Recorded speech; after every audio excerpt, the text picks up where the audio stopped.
Joaquín Díaz Mena será el gobernador de la salud y vigilará que en cada rincón de la entidad los yucatecos tengan acceso a mejor sistema de salud y sean atendidos cuando lo necesiten.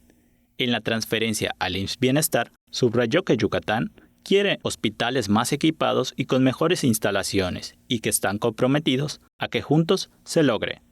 Se asegurará que todos los yucatecos tengan acceso a mejor sistema de salud, como lo propuso desde el principio, que Yucatán tenga más camas de hospital que enfermos.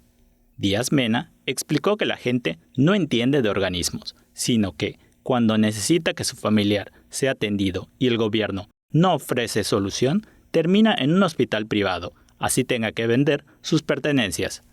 Ante el director general del IMSS Bienestar, Alejandro Sbarch Pérez, expuso que su mayor compromiso por el bien de todos, primero los pobres, es que los que menos tienen puedan acceder a una mejor atención en salud.